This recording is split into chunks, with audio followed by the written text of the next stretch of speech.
And once again, I want to say greetings to each and every one of you, Aquaba, and welcome.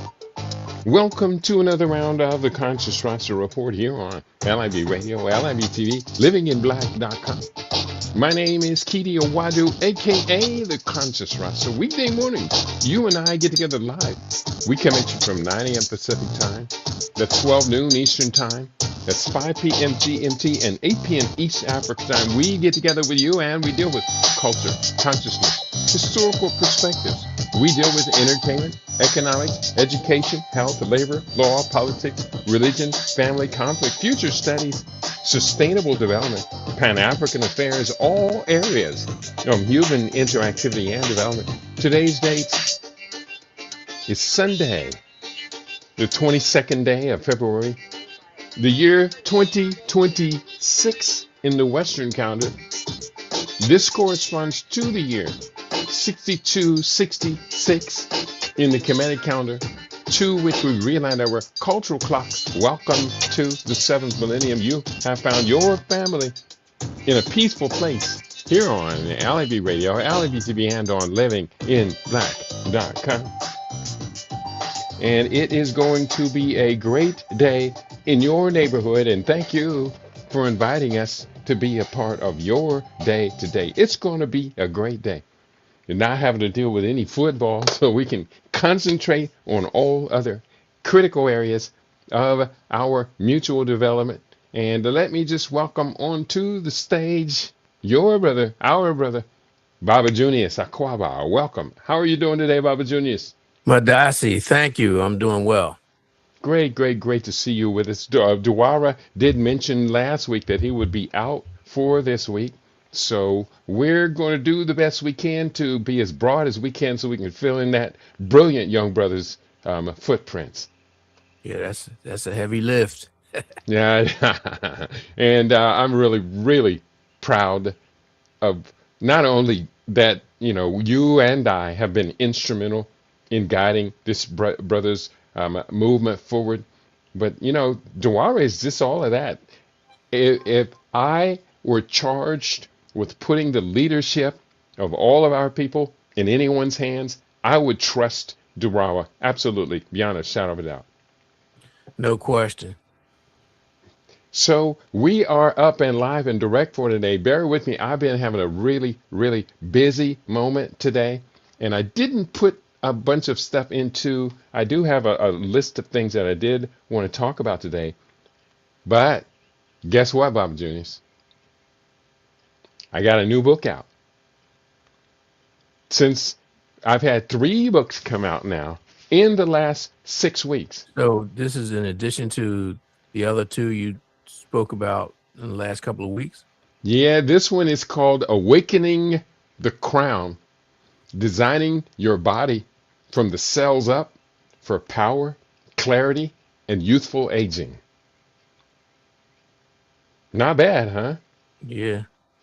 I swore at the beginning of the year, after seeing my bank account overdrafted for 1, 2, 3 too many times, I decided at the beginning of the year I was going to end my poverty tour. And so therefore, during the month of January, I went through all my extra accounts and subscriptions and things that I didn't need. And some of them I did need, but I cut them anyways. I Right. cut all of those out and then realized I was saving quite a bit of money.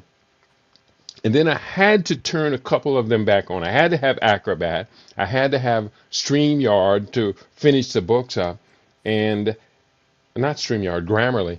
I needed that. But here's the thing. For months of February and March, I doubled my working hours in the office. So that's how I've been able to get these books out. They're coming out about 1 every 2 weeks, but I really do want to take a pause because I think I'm way ahead of my reading audience, way ahead of them. And, at a certain point, people will feel intimidated and not even try and catch up. You know what I'm saying? Yeah, they're shut down. Yeah. Mm-hmm. So I'm really excited, Baba Junius. Now, I've been sharing with you these notebook LM slideshows that I've been doing? I haven't gotten them. I don't know if and I've I think you did get it. That was the one that we had talked about last week that I had sent, but you didn't get. And then I showed the slideshow. It's an Acrobat slideshow. okay, but I don't think you send it to me uh, as an attachment. I think we talked about it on air. Yeah. The only Well, thing what I I got from you was the early draft of the first book. hmm Okay, that was the Conscious Roots, That or was, was that the Colonial Empire, I, th- I think that was a. the Bio-Colonial Empire? I didn't get the bio colonialism Oh, draft. I okay. got the first one. hmm The Now first I one sent. we I collaborated a little bit on. You That's asked right. for a review and a hmm critique, so I did that, but I didn't get anything from Okay. the bio. Uh, is it hmm bio colonialism? Right. Well, I'll make sure you get the book. In fact, the book arrives on Thursday. I'll have my copies of it. I had a couple of copies of it, but one I gave to my roommate, two, because she's a ghostwriter, so I always share the book with her. And then two, I sold one to my brother Daoudi from Ghana, who showed up at my house about 3 days ago. And so my copy, I put it in his hands, and he took that with him. I actually didn't sell it to him. He's been a sponsor of LIB Radio for a long time, along with people like Queen Mother and Ahmed Ali, etc. So he took that one with him. But you're going to get your copy of Biocolonialism. I'll be sending it out after Thursday when they arrive here, okay? All right. Well, also send me the one, the first one, the one prior to bio colonialism. You'll get that one, I think, Tuesday. Oh, okay. All I right. sent that out last week. But here's the thing, because we had talked about sending them out to people in the press and the press. I'm really pushing everything that people are suggesting. I am not ignoring anyone. I'm pushing everything I can. Elliot Booker got two copies of it, one for him, one for his radio co-host. Jaquetta Parhams, Tony Browder, a whole bunch of people I'm sending it out to, and I'm still looking for media outlets. I've sent them out to a few more people. But One here's I the would thing. suggest you look at, it's going to take some time, hmm but look at the HBCU radio stations Mm, and see what type of programming they have. And if they have book reviews or if they have talk show hosts that are dealing with current issues, reach out to them. that's a good suggestion. HBCUs. Now, I used to do really, really well with the HBCUs back in the day. I would not only do their interviews, but the interviews were going so well because at that time, I was touring constantly and speaking constantly. But and then I would come through to the campuses and do a good thing. But the HBCUs for us members of the conscious community, they kind of dried up at a certain point. Well, that's what I'm saying. It's going to take some research, Mm-hmm. and you might have to broaden your niche. It may not be a conscious student there. Mm-hmm. It may just be somebody who needs to fill some time Mm-hmm. with an author or a personage, and you can get a slot in some of that programming. Mm-hmm. And someone else had made a similar suggestion. They were looking for authors here in Las Vegas. And so I said, yeah, send me your address and I'll send you two of my new books. But the newest one, Awakening the Crown, it is all of these slideshows. I have 9 different slideshows that I put in Awakening the Crown. Let me tell you the chapter titles. And we don't have to dwell with these books, but these also make great topics for us to discuss. Chapter 1, Optimizing the Metabolic Engine. And it really deals with how athletes are taking on tasks. You have the athletic body, and then you have the mental, spiritual, cellular body. So the athletes, now professional athletes, are merging those two. Chapter 2, Biological Sovereignty Protocol. So this is a protocol from the cell up. Chapter 3, the high performance mind, which is not just about athletics, but it's about the high performing mind. What I am engaging right now, what you engage, is the high performance mind. We need our brain to be fully functioning fast and to last forever. Am I telling the truth? No, that's a major challenge today because our minds and our brains are under assault. And notice I Mm-hmm. said both of them, the mind and the brain, Mm-hmm. are under That's right. assault. And one of the things that has been done to us is to discourage or teach, uh, disconnect our what I call full functioning, full hemispheric functioning of our brain, where our brain synchronizes the left and the right hemisphere, creates the balance, particularly from a spiritual standpoint. And so we have that more altruistic, more spiritual, more empathetic view of the world, as Mm-hmm. opposed to the Urugan view of the world or this mechanistic, materialistic view of the world. So that's something that we have to relearn as a people. That's right. And especially we, as you and I are elders, considered to be wise and esteemed elders, I respect that. But we must manage a pathway forward for the younger generations. We started off talking about how you and I are so very proud of our brother Dwara for being the gentleman that he is and that he is such a brilliant mind and we're coaching him forward to the best of our abilities. He's got a lot of momentum on his own, I gotta say that.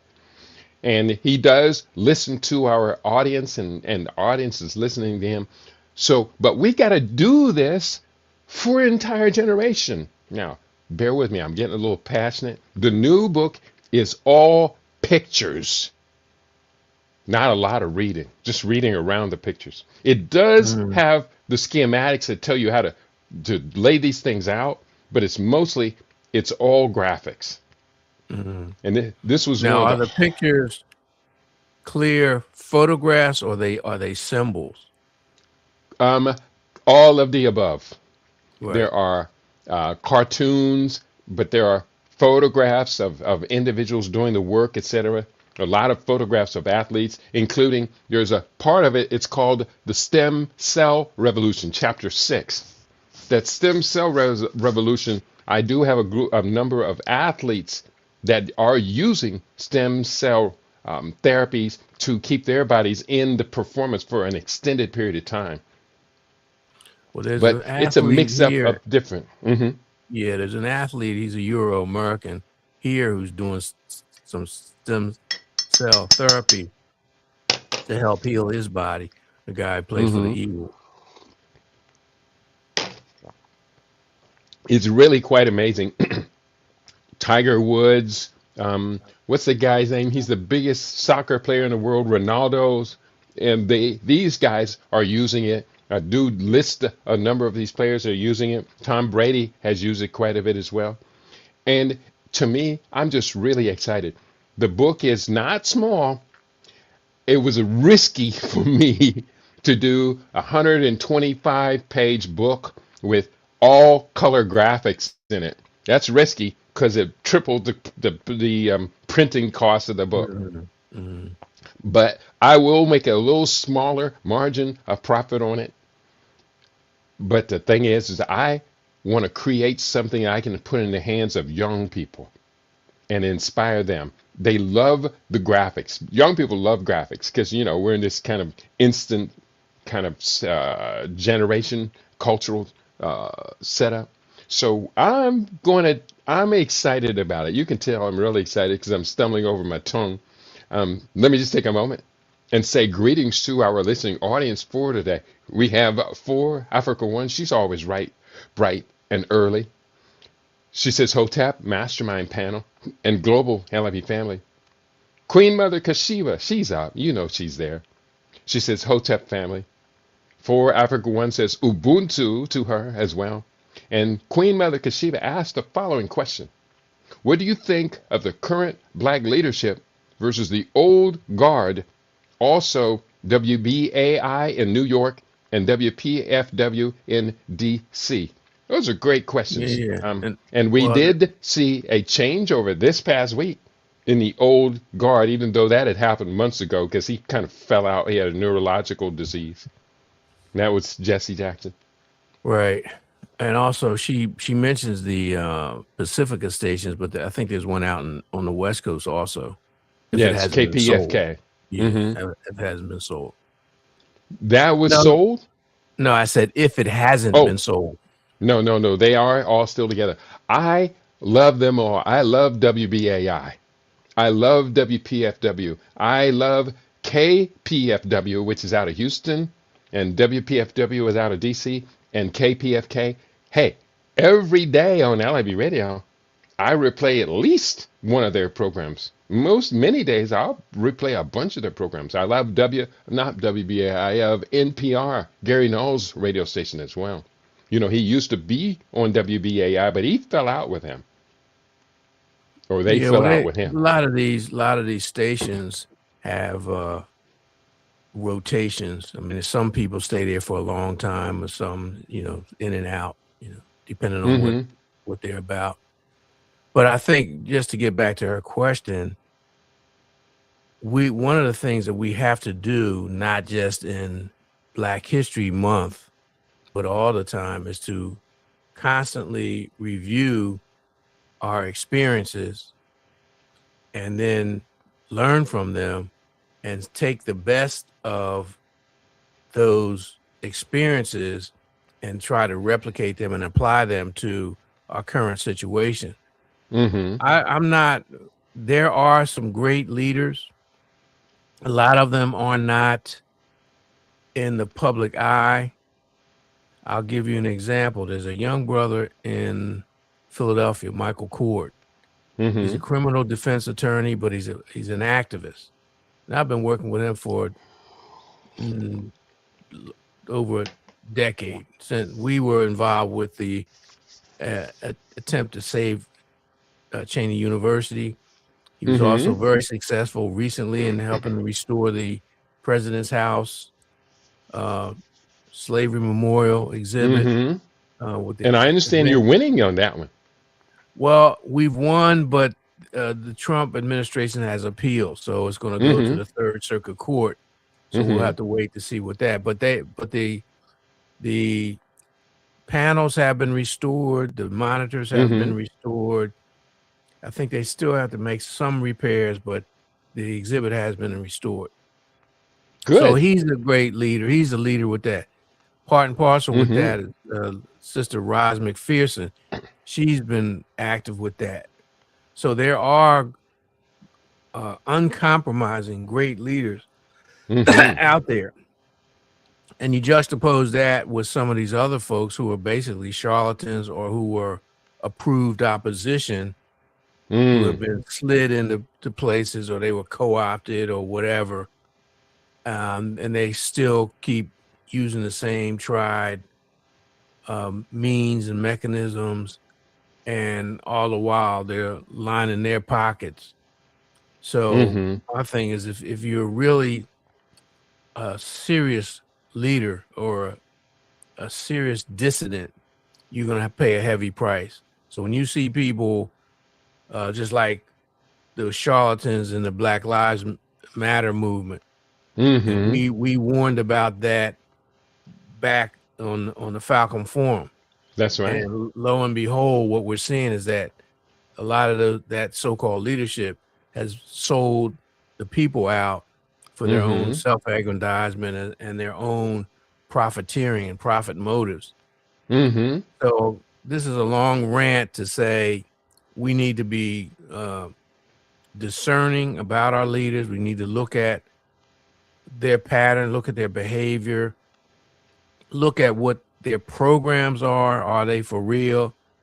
Do they have the support of the people? And more importantly, if they have the support of the people, they need to have the protection of the people, because if they're righteous, the system is going to come after them. Mm-hmm. Yeah. Good points you make. Now, of all of those stations Queen Mother mentioned, I say I do share programming from them on the LIB radio network. but I will cut the program off mid program, such as Democracy Now, when they start deviating into quote gender politics, etc. You know what I'm talking about. I will cut it in the middle of the program and put something else on. Well, but I mean, because they have a quote unquote liberal agenda or progressive agenda, that's going to Mm-hmm. be a part of it. Mm-hmm. So again, we have to be discerning. And I'm not saying throw everything away, you know, the old saying, throw the baby out with the bathwater. No, we But you don't throw have to, out James Baldwin. We're not throwing out James Baldwin. right. He was an Or, intellectual mind we can still use. right. Or somebody Bayard like, Rustin, he's I kind of tossed him out.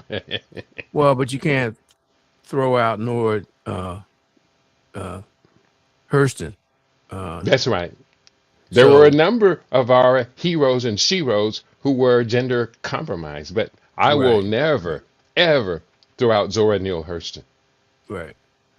So again, it's about discernment. It's about evaluating the effectiveness of their movement, about what they were Mm-hmm. doing, and having really, like I said, the most important thing is once you discern that they're righteous, be supportive of them.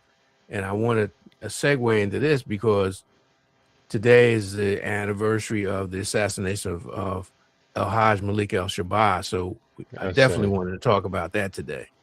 yeah, that is definitely. There's so much more information that has come forward on that. But before we get to that, Messy Jesse Jackson, you want to go first? I think, again, he probably, his motivation early on, well, his personal motivation was to make something of himself.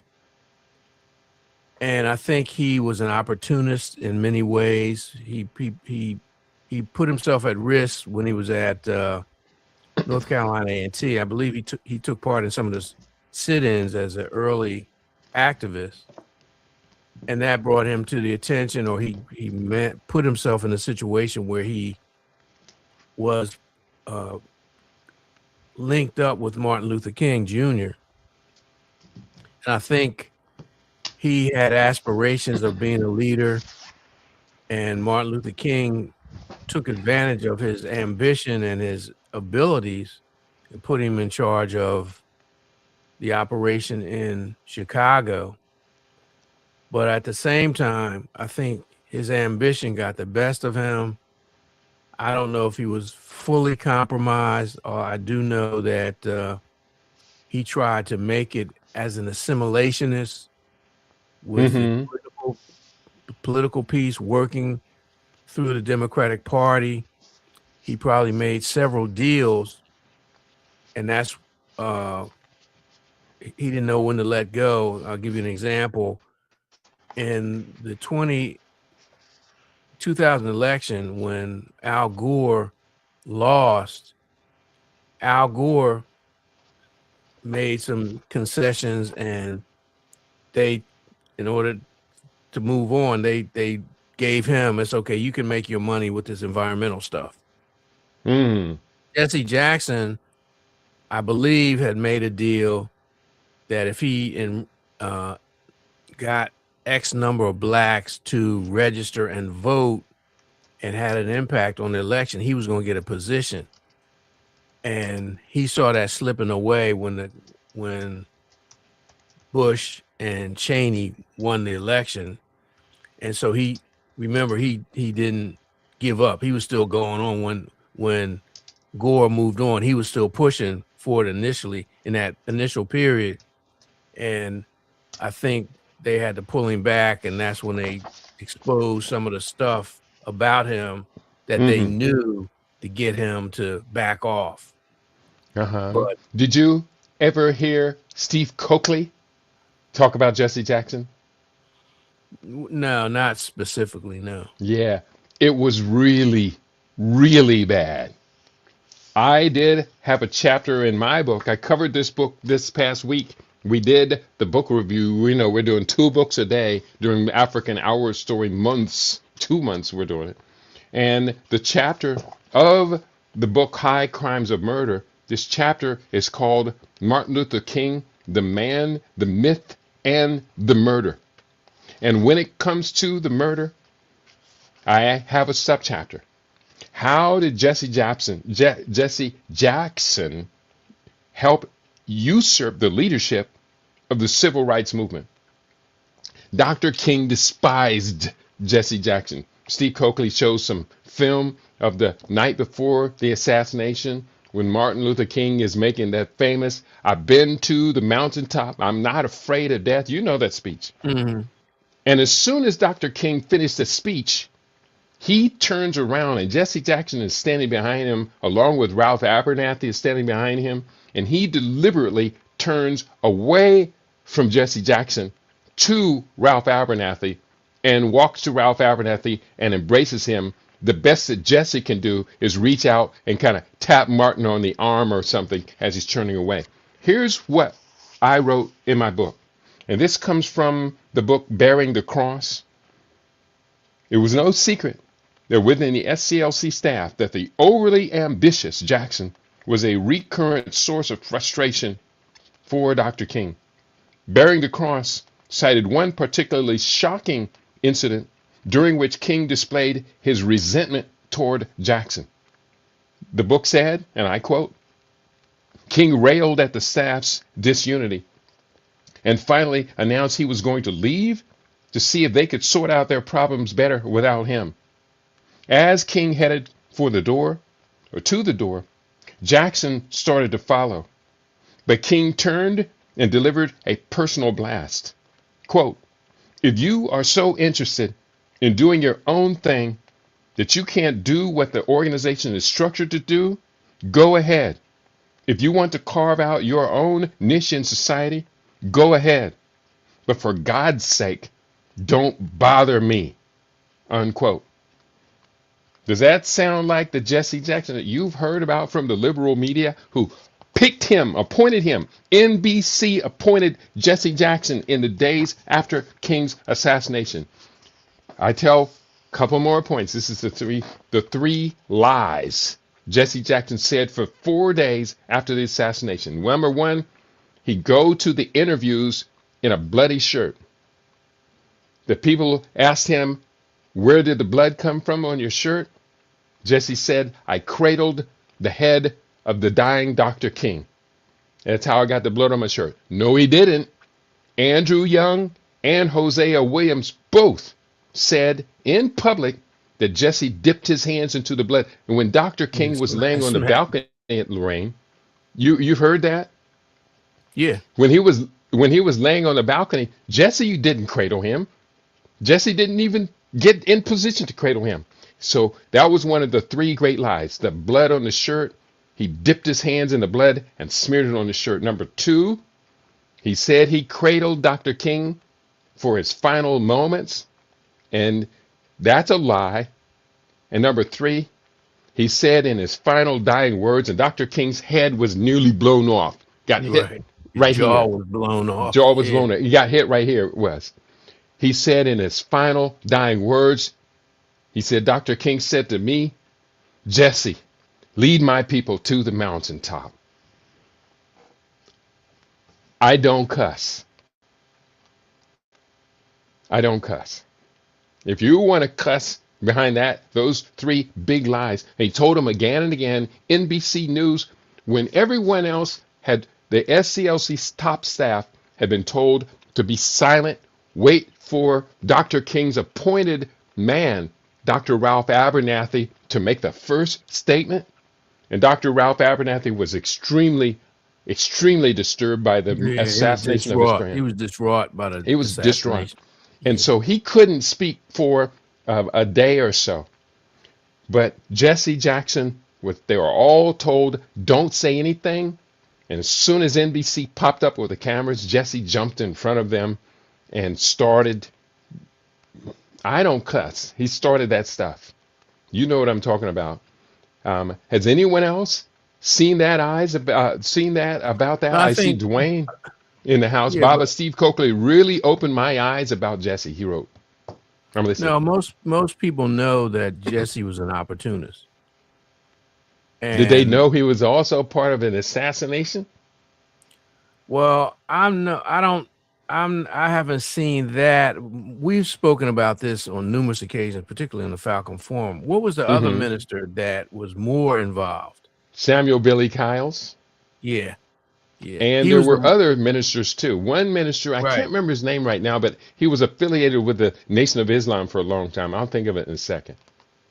Well, Kyles was the one who admitted on camera that Hmm. he helped position King on the balcony so he could get a better angle and better shot. Hmm. So there were any number of people within his inner circle who sold him out.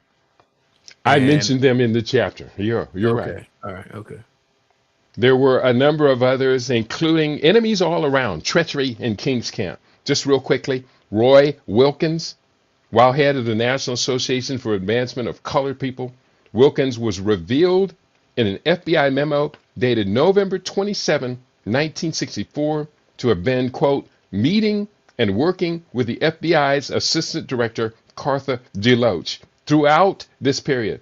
So just skipping forward, A. Philip Before you Randolph. go before you Mm-hmm. go on, Mm-hmm. that was a pattern though. Go back Mm-hmm. to Springhorn back in the 20s or around the time the 19 early 1900s when Mm-hmm. America was getting ready to enter World War One. Springhorn was spying on black folks through the NAACP, supplying information to then a burgeoning FBI, or Mm-hmm. even before it was the FBI. And so Yeah. that the NAACP being a part of that goes back way, way before King And and you're Roy talking Wilkins. about Arthur Springhorn, one of the Jewish founders of the Yeah. NAACP Yeah. Yeah. Or the Jewish supporters of the funders of the NAACP. from its Uh, earliest point. You're right. yeah. And also When there because Joel Springhorn as well, Joel and Arthur. Joel, yeah. Yeah. Yeah. And so that's one of the things that I don't think he didn't bring it up specifically, but he alluded to a lot of that. Harold Cruz in his Crisis of the Negro Intellectual, Mm-hmm. in Yeah, terms I'm of just going to quickly go through these names. There are extended paragraph on each one. A. Philip Randolph, the founder of the Negro American Labor Council and president. He was considered the grand old man of the civil rights movement, and he mhm, didn't like the fact that Martin Luther King, this young man, was so much stronger than him, and so he was jealous. Number three, Carl A. Rowan, the right, journalist. right. He was the Well, one. let me comment on some of those just Hmm. to buttress and reinforce what you go back to. A. Philip Randolph. Hmm. He was the big dog in the labor movement, the sleeping Hmm. car porters. And you're absolutely right. He resented because he was one of the ones who pushed early on for the march on Washington, this huge march on Washington. One time he had to back down when he was proposed it with Roosevelt. Hmm. So now he's up here in the 60s, and they brought in King, and because King had eclipsed him in terms of the focal point of civil rights. Hmm. And also there was issues with the Young Lions, the SNCC crowd too. But Hmm. he, Yeah. he sort of dismissed them as, yeah, y'all don't know nothing. But he really couldn't deal with King. Yeah. And no way in the world should SNCC ever have been dismissed. They just did so much.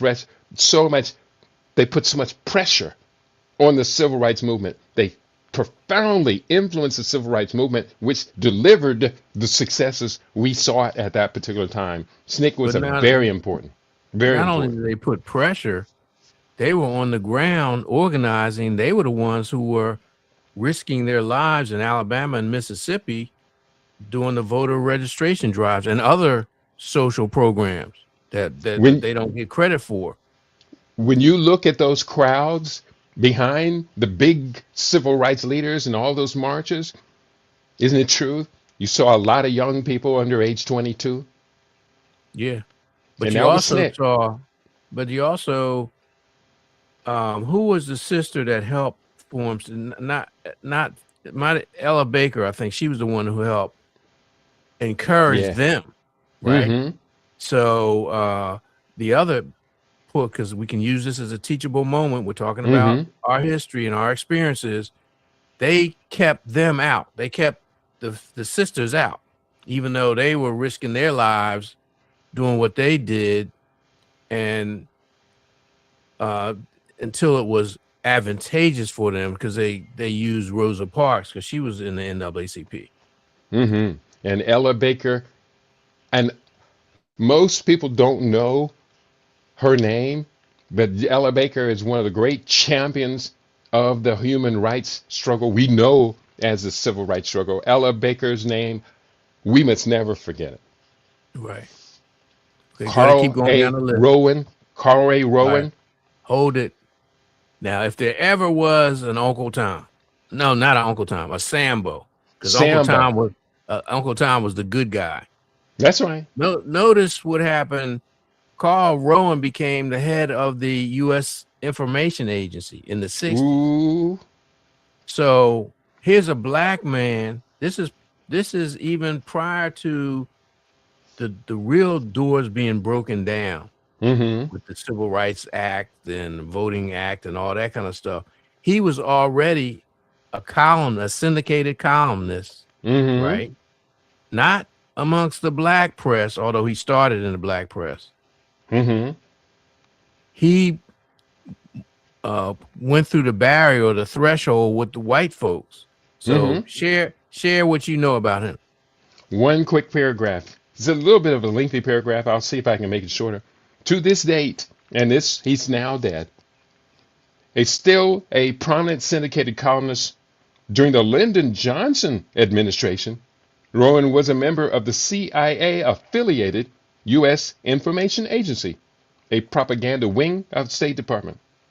Rowan was used by Presidential Press Secretary George Christian to further the phony allegation that Dr. King was a puppet of Maoist communist influences. This is critical because it was a direct consequence of such, quote, bad jacketing, unquote, that Hoover et al. Were able to justify using extreme measures to, quote, neutralize Dr. King. As King spoke out against the Vietnam War, Rowan used his widely circulated column to condemn, quote, the transformation of King from the boycott leader with an uncanny knack for saying the right things into the King of today who has very little sense of or concern for public relations and no tactical skill, close quote. Throughout his career, Rowan has been forced to refute accusations from critics on both sides, both the left and the right, that he has long worked for the CIA. Well, even if he didn't work for the CIA, the American Information Agency was the one that was charged with Voice of America. Mm-hmm. So that was the propaganda overseas. So here you have a Negro being in charge of the propaganda overseas. So, and clearly the CIA had a lot to do with the content of that Mm-hmm. program. That's right. And it was, again, the bad jacketing allowed them, in their mind, to legally kill Dr. King as part of the Cold War strategies that had been adopted with the CIA, the creation of CIA, and that whole Cold War mentality. Dr. King was killed under a program, I think it was called Garden Plot, and it had to do with not only Negro uprising, but it was tied to this labeling as communist, etc. Well, Bayard Rustin. yeah, but those things now again, once we start to see a pattern and a trend, Mm-hmm. one of the things that they did, with the exception of Malcolm, was they linked everybody to communism. That's right. So go ahead on with because Rustin, he's a classic example of that. Representing various northern interests who were manipulating the civil rights movement from behind the scenes, and that quote unquote northern interest quite often means of that religious group. Right. Bayard Rustin was a longtime activist and close associate of A. Philip Randolph. He's on this list as well. Additionally, Rustin was handicapped by his dubious personal record, which included, quote, a brief membership in the Young Communist League, believed controlled by Jewish forces, a prison term for draft resistance, and a conviction 3 years earlier for, quote, homosexual activity with two other men in a parked car, unquote. Despite the conflict around Rustin's sexual orientation, which became the source of much infighting, he served as a profound influence in King's conversion toward Gandhi's non-violent ideology, as well as ghostwriter for Martin, actually penning the first article ever published under King's name.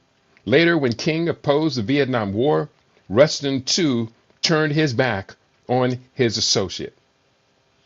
And I've got a couple more, and that minister's name who I couldn't think of, the Reverend James Bevel. Let me quickly. There was more. Jim Harrison. He had limited experience in the civil rights movement, became an associate, and he and Jose William had been frat brothers, so he became a member of King's inner circle and was allowed to look at the books.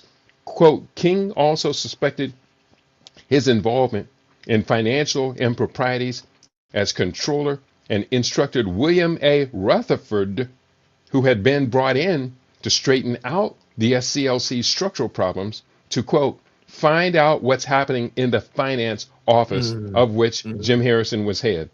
So the day before King's assassination in Memphis, Harrison, who had traveled with the SCLC group from Atlanta, had checked in with the Memphis FBI Special Agent in Charge, SAC, Robert G. Jensen. So that's Jim Harrison. Next, Reverend James Bevel. When it came to disruptive dissent within the SCLC staff, chief among those regarded as frequently hostile to King's leadership was Reverend James Bevel, target of some King infrequent but notable outbursts of anger. Staff members considered Bevel, along with Jesse Jackson, as, quote, the greatest doubters, unquote, who were competing with him for leadership. In addition, while organizing the Poor People's March, King's most ambitious strategy for national mobilization, Bevel and Jackson provided the most open opposition to the risky strategy. Andrew Young recalled King saying of the duo during one particularly angry outburst, Andrew Young says, quote, you guys come up with your projects and you always pull me in. And a lot of times I had other things I was interested in. Now I'm just not getting your full support, unquote. Moments before the murder, Bevel was accompanied to the scene of the shooting by undercover Army intelligence agent Merrill McCullough. More recently, Bevel has been closely associated with right-wing political advocate Lyndon LaRouche, publisher of the New Federalist. LaRouche is considered by some, including myself, to be part of a conspiracy to manipulate various dissident movements.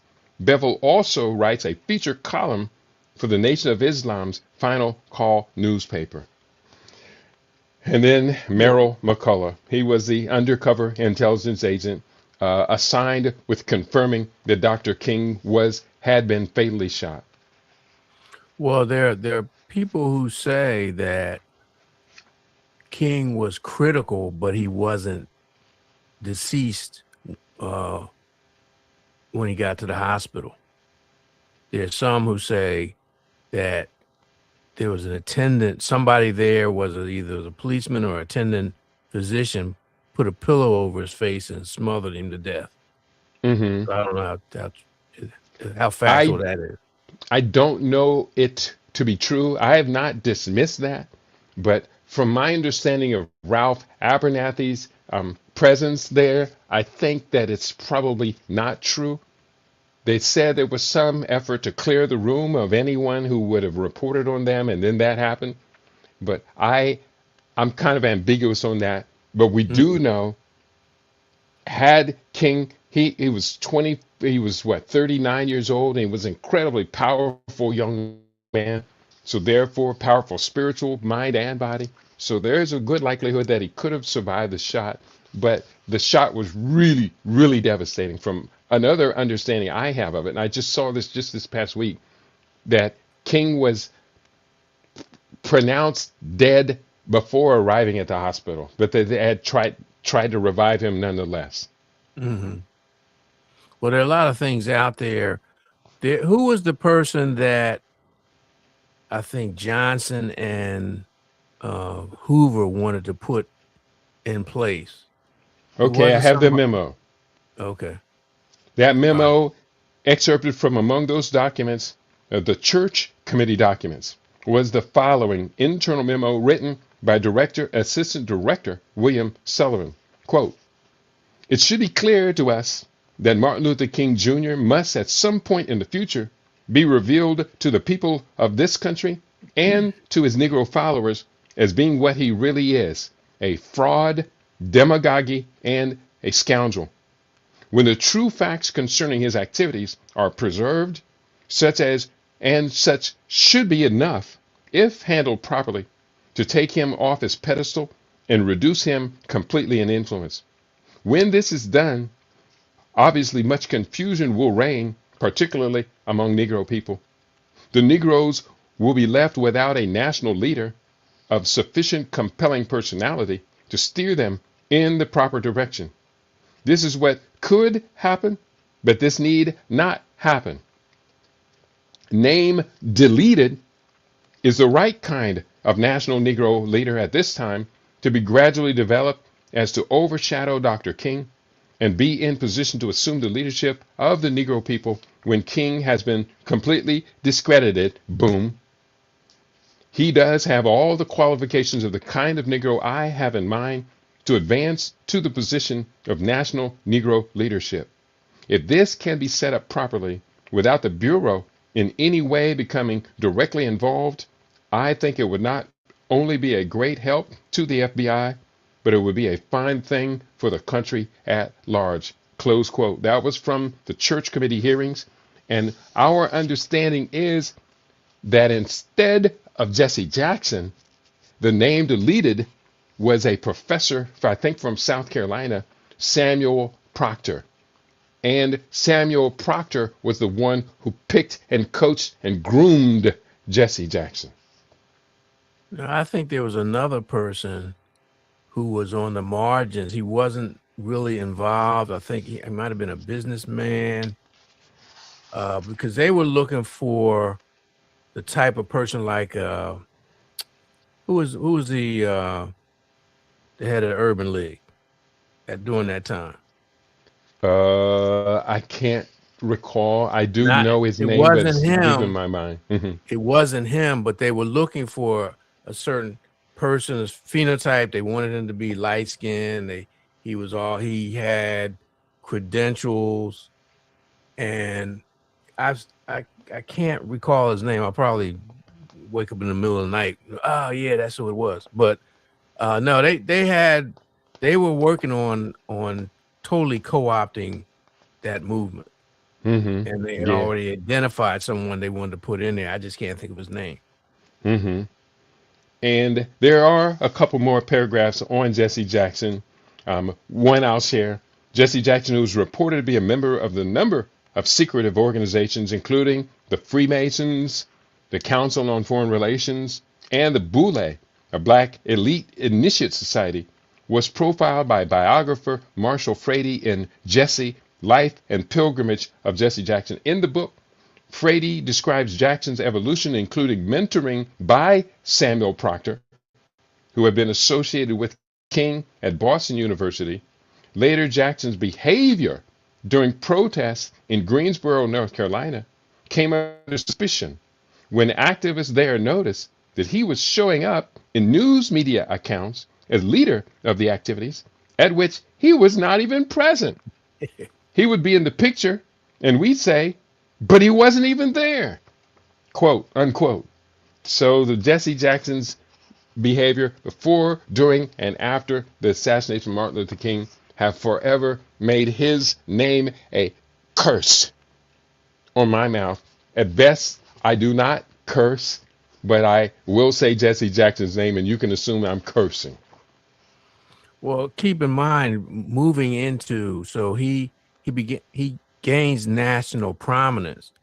Mm-hmm. They compromised Abernathy with that book, and I think they put some stuff in it about King that was demonstrated that Abernathy sold him out, not literally, but just the stuff that was in the book. And then shortly after that, Abernathy made transition, Mm-hmm. and that did not help him. The Poor People's Campaign was undermined because of the infighting over the leadership and ineffectiveness of, let's face it, let's be honest. Ralph Abernathy did not have that kind of charismatic personality that King had Mm-hmm. to be a face of the organization. So That's right. moving past that to Operation Push, Operation Breadbasket, Jesse puts himself out there with that. He's young. He can rap. He has he's good oratory skills. Then he gets into politics, the realm of politics, and lo and behold, his net worth skyrockets. He's got investments in radio stations and TV stations. He's doing all kinds of other things, and then he gets on that track, that presidential track, and makes a name for himself there doing that. And you have to say that anytime something like that happens, where you need support that most Black people don't have or can't give, such as getting you on the various ballots in the various states. So he was, used by certain factions to put himself in that kind of position. And then he just went full bore because remember, his son was a congressman until he got bumped off and sent to jail. Mm-hmm. So he went from being a symbol of grassroots activism, big afro, fist in the air, I am somebody, to being a part of the establishment. And, I let the viewers come to their own conclusions about all of that. Yeah, I do. You make salient points there. A couple comments have come in. Let me kind of catch up with them all. There is a comment. Let me quickly.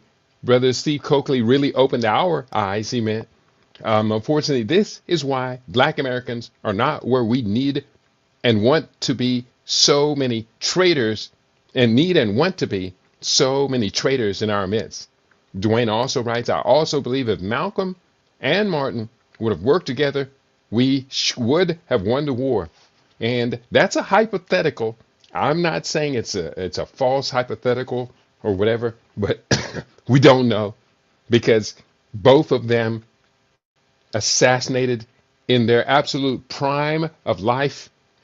We know now it was Lyndon Johnson's the string of assassination, including John Kennedy, Malcolm X, Martin King, and Bobby Kennedy. We can attribute those and many more to Lyndon Johnson's reign as a dictator, evil prime dictator of America. Well, again, that's when the deep state, quote unquote, That's right. just became totally unhinged. I mean, That's when right. they assassinated Kennedy in broad daylight in front of his family, in front of the whole world, Mm-hmm. they just went whole hog. That's right. And when you look at that point, that was, to me, that was a seminal point. I mean, America has always been evil and wicked, but that was a seminal point because you tie it into Johnson, you tie it into the escalation of the war in Southeast Asia, not just against Vietnam, but Cambodia, Laos, That's and right. some of the other stuff that were going on around the world that you talk about in some of your books. To even now, I mean, that they laid the foundation for what we're experiencing now. That's And right. it That's was right. because of you quoted Frank Church. I'll give him a lot of credit for being courageous He to was the having opposite of the so-called Warren Commission. One man. right. Well, he had the charisma to make that committee work.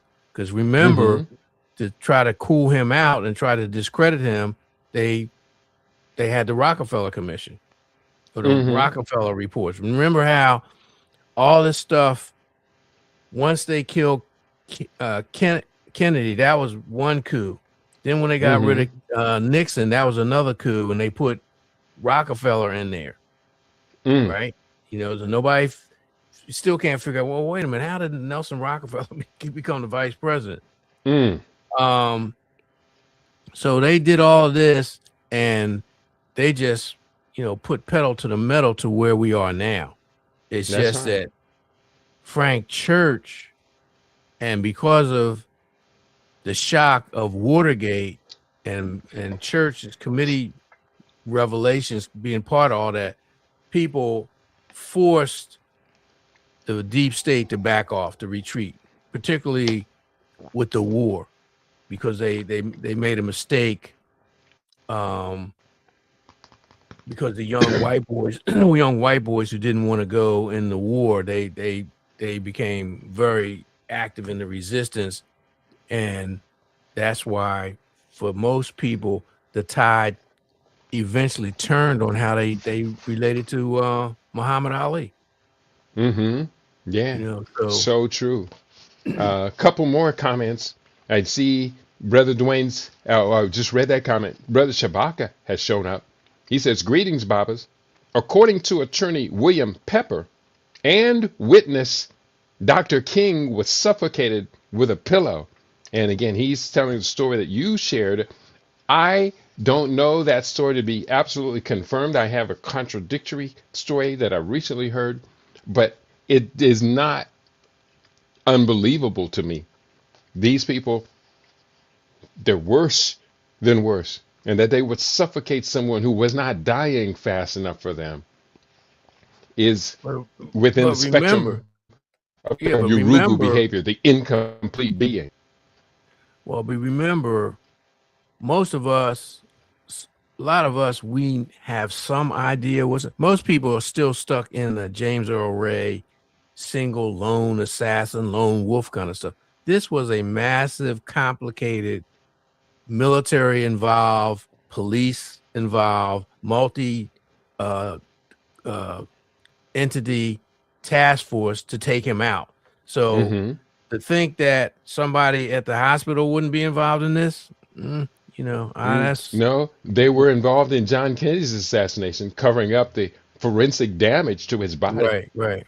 Yeah, right. so yeah, you're absolutely right. It's not to be at all dismissed, Brother Shubaka.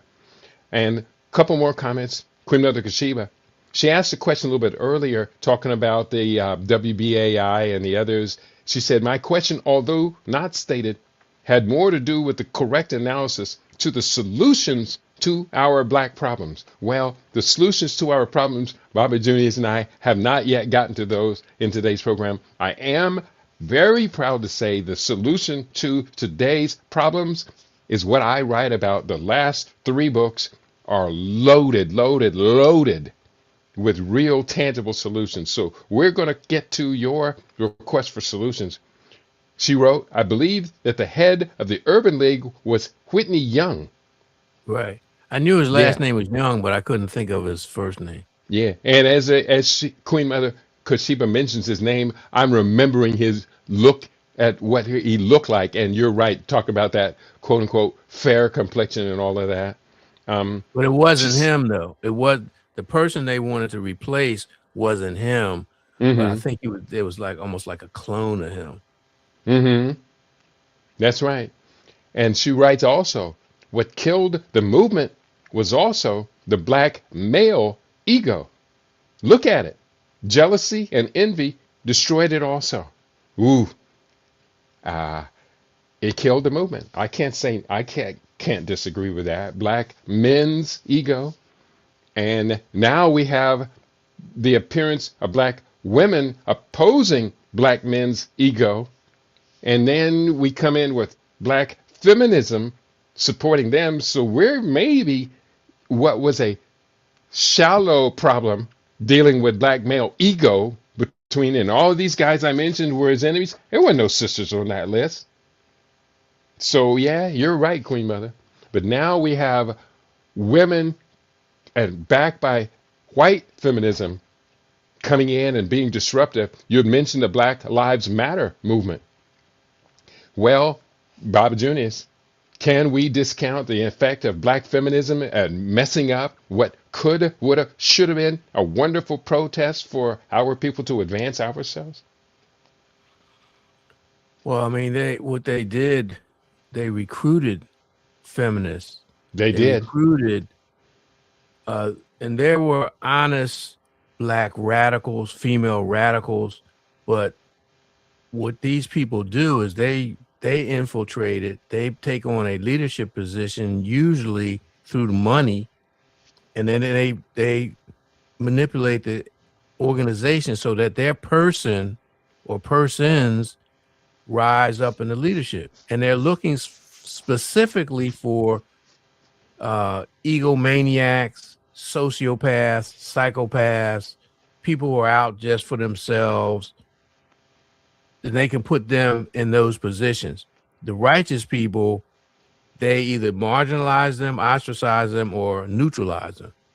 I say. Couple more comments. King Jason, aka Snotball, he's joined us. He says, peace to everybody. We welcome your comments as well. Queen Mother Ksiba, what about Malcolm X's death anniversary? And then Shabaka asked the question, 2 words, question mark, Andrew Young or Andy Young. What about the death anniversary? I do not celebrate death anniversaries. Um, my own mother died at a very young age, and so death anniversaries, I kind of have taken a personal stance where I don't really involve myself in it. But at the same time, it's a significant passing. But what becomes of Malcolm X's death anniversary? Already, the family has taken on the issue. It's been exposed that the FBI, CIA, NYPD New York all had a police. hand. They all had a Mhm. hand in advance, knowing something was going down, and they used the Nation of Islam's kind of crazy mindset to add to their advantage. So all of that has been exposed and exposed. We have the names, and most of the killers are now too old to prosecute, Yeah, but or if they're I'm gone. saying right. Well, I mentioned it because it's significant because they took they neutralized, to use their terms, a brilliant Hmm. man Yeah, from and a didn't from 10,000 other brilliant men pop up in the wake of that? well, that's the struggle. So that's why we have to be clear Hmm. that you just pointed out the facts. Those facts are a counter narrative to the official BS about his death. In other words, just like with King, these guys just weren't they were used and manipulated, but there were forces at work creating the environment, and there were admitted when you look at the film, the the police chief or the captain who says something, he said there were no uniformed officers in there Mm-hmm.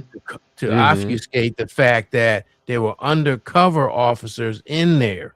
There were Mm-hmm. black officers who had infiltrated Malcolm's organization. There was also the factor of him, just like with King, getting involved with the deep states, military industrial complex, U.S. empire, imperial ambitions, with him exposing America and taking it to what he was going to do to the United Nations. Same thing would happen with Paul Robeson. Like I said early on in the beginning, when the righteous dissenters, those righteous resistors, always face major retribution. And so they just destroyed Paul Robeson's career, whereas they killed Malcolm, they killed Martin, they killed Fred Hampton, they killed so many other people. Mm-hmm. And we need to look at that, not to celebrate their deaths or this, okay, this is the day on this calendar, we're going to celebrate the murder of so. We need to study how they did it, how they the cover up, just like this cover up that's going on now, trying to, you know, obfuscate the stuff about Epstein, but at the same time use it as a distraction for some other stuff. Mm-hmm. Yeah. Um, couple comments. King Jason Snotball. BLM, Black Lives Matter as a movement, is dead. Meanwhile, the cops have a thriving Blue Lives Matter organization. Yeah, that's out of our control. And he asks the question, I wonder why Claude Anderson never hooked up with Tony Brown. I know Claude Anderson, and I think I know the answer to that question, but I'm reluctant to say it because we're not allowed to criticize certain personalities in public. So I'll But let again, you we comment on don't that. have to criticize them. We can say this. A lot of the ego is a good thing. You're right. You're Ego, right. You got it. ego is set. The Asarian drama, which implies to all of us, is not just some Mm-hmm. story about these personalities. Mm-hmm. We have to be like Heru and put Set in its proper position, that it Mm-hmm. serves the spirit, it serves the righteous Check. orientation. You have to put Yes. him in check. Mm-hmm. Unfortunately, that drive, that ambition that's out there creates barriers for cooperation and collaboration.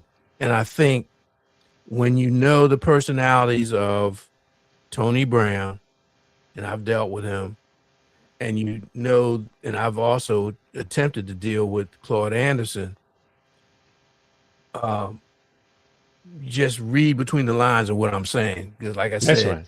ego is a good thing when it's in its proper perspective and place. And when it's not, it can be very self-destructive and chaos producing in organizations and movements. That's right. That's right. And Queen Mother, a little bit earlier, Queen Mother Kusiba did make the statement. I'm going to reread it, and you can read between the lines. What killed the movement was also the black male ego. Look at it. Jealousy and envy destroyed it also. And so that's enough of that. Ego on steroids, King Jason says. He says, Claude has mastered telling us how stupid we are, but refuses to cooperate with other nationalists to build. Yeah, you got it. I've been at the dinner table when all of us were all together, a number of us, some people who I truly admired, and Claude Anderson was at the table with us. We were having lunch together, and he didn't really speak to anybody else unless it was his conversation and what he wanted to talk about. He couldn't really participate because he just It seemed to me he just didn't know what people like Bob, what was his name? Bob, the broadcaster for a long time. Bob Law. Bob Law. Bob Law and others were talking about at the table. It was an ASCAC conference. And Bob Law is one person who I have the highest admiration and respect for. But when Bob Law was at WBAI, he had a program there for a while, and he would have me on as No, guest, he was maybe on. once or He twice a was year. no Bob Law had. He was on terrestrial No, radio commercial. WLIB. Yeah, LIB, right. And LIB. He was at LIB. Thank you for that well, but he's correction. also at WWRL too. But Bob Law would have me on as guest. And when he left, he put this other guy who's ahead of this other pro-black organization. Uh, can't think of his name. I'll think of it when I stop trying to think of it. But that other guy, ooh, me and him really went at it. When he had me on, I was regular guest with Bob Law. I think Bob Law had scheduled me, but then they made the transition. The other guy had me on, and he all but called me an idiot for proposing the idea that there was something bad about latex condoms. Yeah, don't get me started. A couple more comments. Dwayne is in the house. I think black people are scared of set, the white power structure. Yeah, I can't disagree with you. I think you're telling the truth. They're scared of their own story. Are you afraid of the Osirian drama, Baba Junius? No, because it's the blueprint that our ancestors put together for self integration, self actualization, and self hmm mastery. That's right. So very true. We cannot be afraid of something that's intended to empower us. Right. But I can't disagree with you, Dwayne. I think you're telling the truth. A couple of things I pulled up in the background. I was looking for Malcolm X's assassination. And we do know at his death, there were two people who were there, have been identified now. Number one, Gene Roberts, in a trial where Roberts spoke about how the NYPD failed to take note of his warnings about threats to Malcolm, Right. essentially ended Roberts' stint as an undercover cop. Other former cops have commented that Roberts struggled with the remaining years on the job. It goes on and on. But Gene Roberts was undercover. I think he was NYPD. It might have been No, he was NYPD. CIA. No, he Okay. was NYPD. He was there. He was there, the one who infiltrated, and he was the Mm-hmm. one who told them several weeks prior.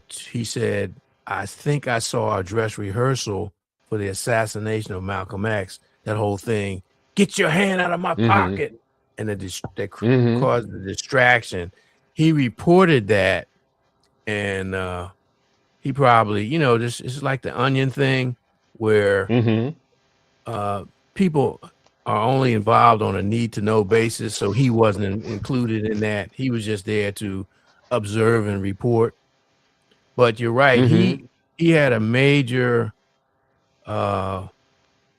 psychic breakdown after Malcolm was killed, in Mm-hmm. terms of And coming to grips with what his role in that. mm-hmm. Yeah. And another one, Ray Wood. There was later a deathbed letter from former cop claims NYPD FBI helped kill Malcolm X. Mm-hmm. And this is from Roy Wood, a letter shared by the family of deceased former NYPD officer alleges that the officer, the New York Police Department, and the FBI played a role in the powerful civil rights leader, in the murder of the powerful civil rights leader. The outspoken anti-racism activist and spokesman for the Nation of Islam died February 21. Ray Wood, a former undercover police officer, wrote in a newly released confession letter that the NYPD and FBI worked with him to make sure the two men in charge of Malcolm X's security detail were arrested in the days before the speech. So that's what's called security stripping. So yes, this man confessed in a letter his family has released to us all that Malcolm X wasn't adequately protected from assassination during his final speech. Quote, I participated in actions that in hindsight were deplorable and detrimental to the advancement of my own black people, unquote, Woods wrote. Now Wow. there was an internal unit within within the New York Police Department, and Mm-hmm. someone told me, and I had no reason to be skeptical of what he was saying. It was called a BOSS, Bureau of Special Services. So within New York That's Police, right. intelligence, and all of that they dealt with situations like that. Mm-hmm. And again, the family has uncovered so much of the behavior. From my understanding, they attempted to sue the FBI over these charges, but I don't think you can sue a federal government agency. Well, Is that I true? Yes or no?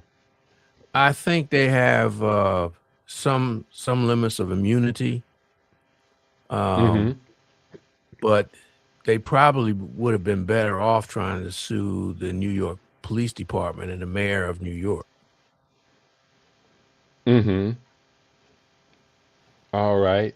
Ray Wood's story. Not Sorry, I'm yeah. just putting up this link here. Now, which Um, one was Ray Woods the one who tried to give him CPR, or was it the other one? that would have been Gene Scott. Yeah. Okay. Well, I know I saw an interview of one of them. I think it was Gene Scott. He was real broke down about it, and this was years later. He Mm-hmm. recognized the totality of that whole situation, and he started crying on TV on set. Wow. Yeah, that's pretty tragic. But you sleep with dogs and you wake up Yep. with fleas. Yep.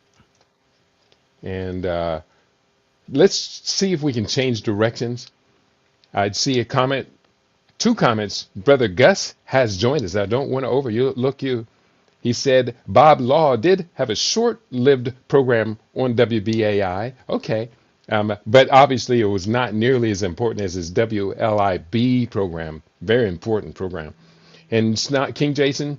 We need to start having more Pan-African events of some sort to mend the rift created by the FBA group, that's Fundamental Black American Group. We cannot continue like this. And of course, that is now dealing with the theme of I ain't no African. That's a whole nother conversation. Did you want to But entertain any part of that? I'm not familiar with that, but that's not beyond the pale because there's so many of our people who have that consciousness and have that mindset, and they're Mm-hmm. not necessarily the older crowd. Mm-hmm. And the FBA again stands for Fundamental Black Americans, and that is founded by Tariq Nasheed, and they have become very anti-continental Africans, Are perpetuating they? and fulfilling that idea that Africans and Afro-Americans don't get along. And Are personally, I they? consider that to be absurd. You were saying? Are they the people who are doing that descendants of slaves kind of thing where they That's Ados. That's okay, I can't okay. think of her name. That's another woman. She's kind of disappeared now. But she wasn't alone. But they're related, but two different groups. There's the Okay. Ados, which to me is just a joke.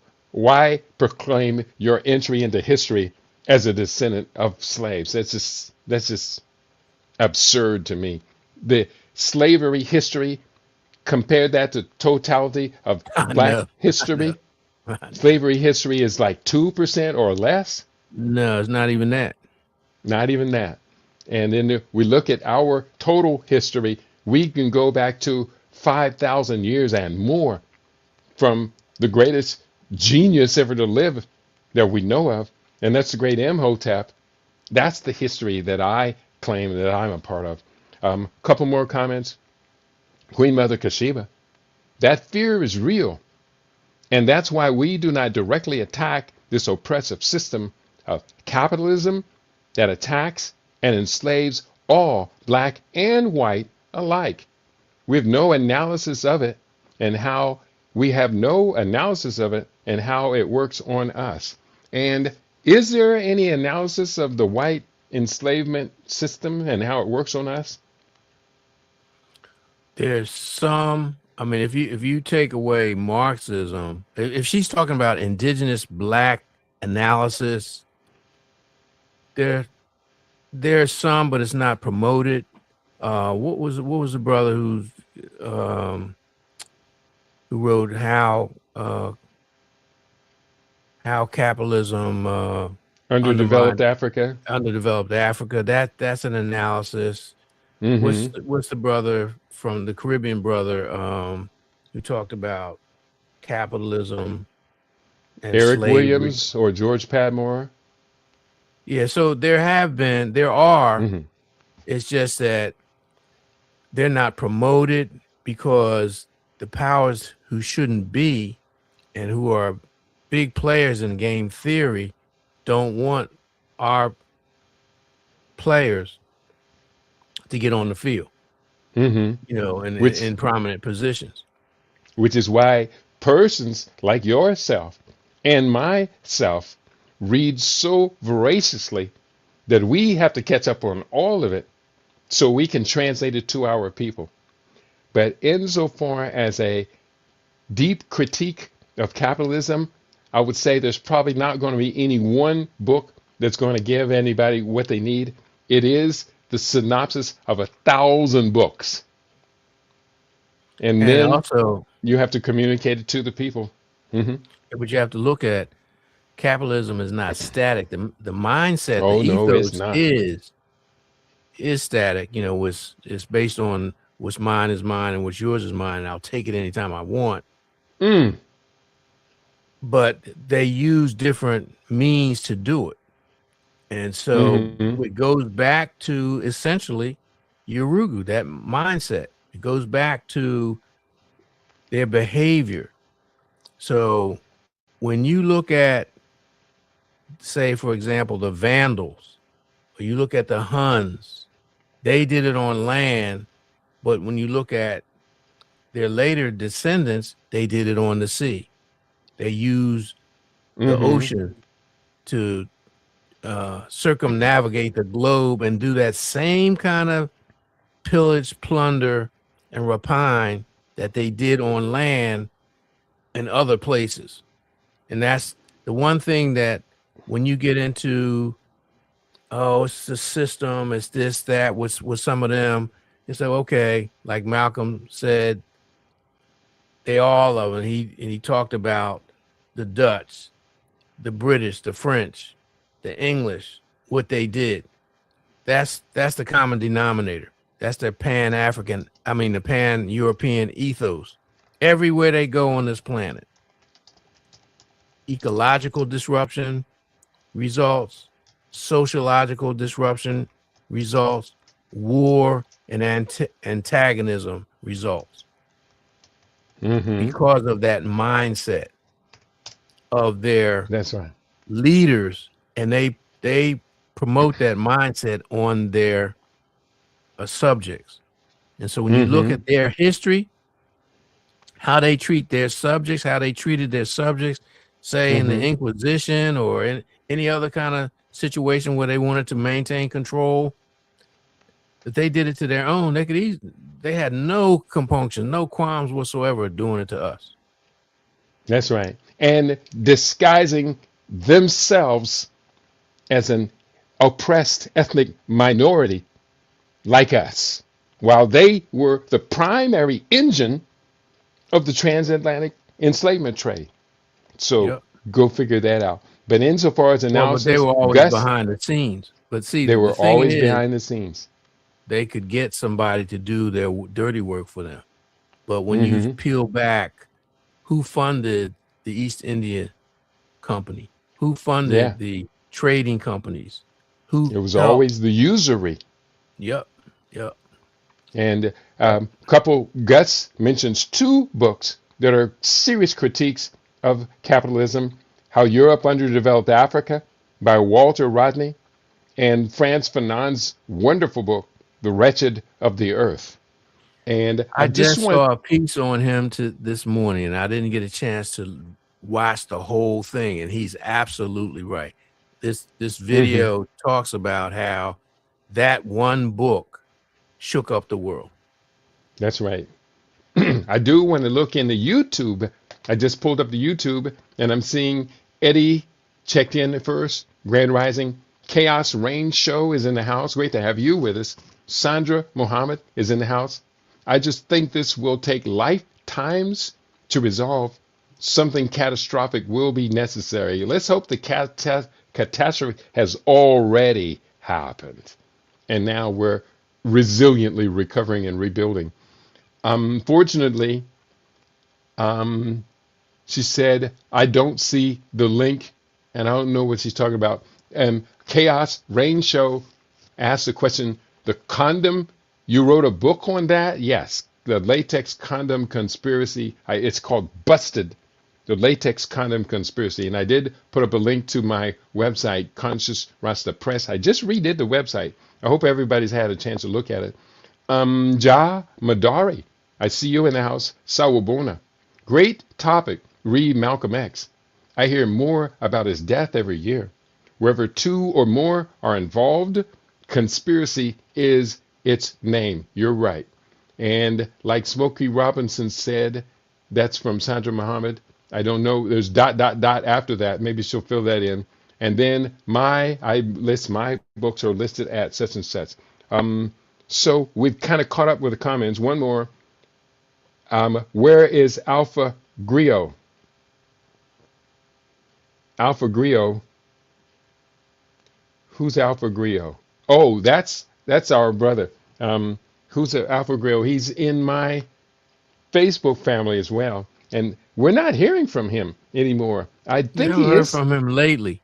Yeah, I think he is still listening because I do have comments relative to him. But I had to think for a second. Who's Alpha Grio? We haven't heard from him for some time. Hopefully he'll be back. Maybe he sees his name there and he'll be more talkative to us. Um, Going forward, I think maybe we can do a axis tilt today. The mastermind I had pulled up, Uganda, has just the president of Uganda has just signed into law three laws that tighten controls over building standards. They create a formal mortgage refinancing framework and professionalize property valuation through a new regulatory institute. The Building Control Amendment Act amends the existing Building Control Act to strengthen oversight of building construction and occupancy. And yeah, I can remember when I was in Uganda, building a new house was really kind of random. All you had to do was get some bricks, put them up, put some mortar between the bricks. If you create a solid structure and if it stood up, you could move into it and live in it as a building. But no, that's not allowed. So now they pass measures to strengthen the buildings, to increase penalties for constructing without valid building permit, moving from a flat fine to a rate based on every square meter built without approval. Very important. The second law, Mortgage Refinance Act, established a legal and regulatory act for mortgage refinance institutions that provide long-term liquidity to primary mortgage lenders, such as commercial banks and housing finance companies. Now, I see that as a positive development, but it could go south because if Uganda turns into what America has become, it's crazy. But stop Um, and think about this. Um, can you hear me? I hear you. Okay, because I don't see my picture up there. I don't know what happened with my Oh, camera. you're still looking good. Your camera's just frozen right now. Okay, so with the coming of capitalism, juxtapose that with indigenous lifestyle. In Africa, you didn't the concept of land ownership did not exist. Mm-hmm. So here in America, you own land, and that's one of the things that's going on now. They're buying up tons and tons of acres of land, building a house, a mortgage. The mortgage, the word mortgage comes from the French, a death note, mort gage. Mm. In Africa, your age group peers helped you build your house once you decided to form a family. Mm-hmm. Maybe in many places, say here, the Native Americans lived in a communal log cabins, or you had your own teepee, or you had your own settlement. This whole notion of mortgages, finance, that's Western. And okay, you can say it's progressive, but from my perspective, it's going to be a lodestone, a millstone around those people's necks that will cause great problems, great divisions in terms of socioeconomic standing. The haves and have-nots will be intensified, and it's not a good thing in my perspective. From my perspective, That's right. And also, from that same perspective, the capitalists, the foreign capitalists, under such a system, might gain even more control over African land as the capitalists are right now doing. It was documented in the recent book I put out, and it was called the bio colonialism, the technocrats' assault on African fertility and food. That the foreigners are buying up all the land that they can get their hands on in Africa. They're scooping up all the seeds, and they're increasingly putting in population control strategies to reduce the number of childbearing age youth for the African future. So the assault is on. It's on and cracking. We as Africans in the diaspora, we could add so much value to this, but we got to make sure that when we go over there to add value to the mortgage system or whatever, we're not carrying in the values of the foreigners, the usurpers, and especially the usury people who have been destroying humanity for over 500 years all around the planet. well, that's one of the things we have to do when we critique capitalism, when we could critique the values and the ethos that, say, Marimba Ani does in her book, Urugu. We Mm-hmm. tend to think progress, modernity, and in order to make it in this world, we have to be like that we have to replicate that. No, we don't, because that's at the root of all the evils in terms of land mismanagement. Yes, we need Mm-hmm. to be aware of our relationship to nature. We have to have a better grasp of that connection, because one of the issues, and Duara talks about this all the time, we solved all the problems. So one of the issues that we had to deal with was waste management in our communities. Yet the fact of the matter is, yes, we had Mm-hmm. small communities, but we also had major urban communities throughout the world. Mohenjo-Daro and Harappa had sewer systems. There were cities in Africa. I think Mm-hmm. Luxor had a sewage system, a waste management system. So we've solved all those problems, and we have to recognize, if we're going to have our own, we have to look at these things and figure out ways how to deal with them and solve these problems. Mm-hmm. Yeah, good point to Jamaica. And I do see the completion of his statement. Our sister Sandra Muhammad said, like Smokey Robinson said, dot, dot, dot. And then she fills in, she said, he says he resents being called African American.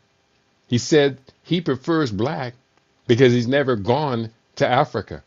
Well, Smokey, an airplane ticket ain't that prohibitive. Yeah, and he has the means to make that happen. He has quite a beans to make that happen. He could go to Africa every day. He could fly back and forth. So, Smokey Robinson, I understand what he said and why he says it, but I've been to Africa 9 times and I can't wait to get back there. I can't wait to get back to Africa and not have to come back except for maybe once or twice a year. Um, King Jason, writing as the snotball, he says, we need to hip them to the machinations used to curtail our fertility, including tactics to introduce psychological infertility so that they see it coming. Yeah, I'm doing the best I can, King Jason Snotball. I recently put out what I consider to be a very exciting book. It's one of my biggest selling, fastest selling books that I put out, and I'll have more of them in stock on Thursday. I'll have your copy. This book, it's called Biocolonialism, the Technocratic Assault on African Fertility and Seeds or Food. And that's a serious assault. We got to take it seriously. I see your image is still frozen. Are you with me, Baba Juniors? Yeah, I'm still here. Mm-hmm. I don't see anything. I don't see myself at all. Yeah. And you did reboot it. I think I saw you rebooted it, right? No, I didn't go out, and the program's almost over, so it's I don't Yeah. have to be Yeah. on screen. Well, luckily you weren't making a horrible face when you froze. Uganda's president says it's impossible to Well, starve. keep talking. I'll go out and see what happens. Okay, I'll be here. I'm reading from the comments. Snotball writes, King Jason, Uganda's president says it's impossible to starve in his country because the land is so bountiful. That book sounds like a banger, he says. Yeah, I spent a good deal of time in Uganda. That was where I caught malaria, so I ended up staying over an extra 4 weeks or so. And the food, the cost of food, the value of food in Uganda is spectacular. Uganda has the second largest concentration of organic food farmers on the planet behind India. India has the greatest number. Uganda actually comes in second. A higher percentage of their food is organic. And I cannot say enough. I can recall going to the market and you could buy a sack of avocados, apples, or not apples, but or oranges, which are green over there. But you could buy a huge sack of avocados or oranges for $3.75. You could buy a big stalk of bananas, which would be about 3 feet tall with a bunch of clumps of bananas on it, for under $5 US. It was awesome. You cannot starve in Uganda. And the thing about it is that people are not stingy with food over there. If someone has food and you are hungry or you have no home or kitchen to cook it in, they're going to make sure you eat. So, yeah, no one can starve eating fresh organic produce. Uganda is awesome, awesome, awesome. And Junius, Queen Mother Kashiba says, your face is still seen on the screen here. Wait, let me get this. This acrobat thing is seen on the screen. I guess she's seeing you, but I'm not seeing you at all. He's clicked out for right now. So hopefully he'll be joining us again with his face on the screen. So I'm going through. We have.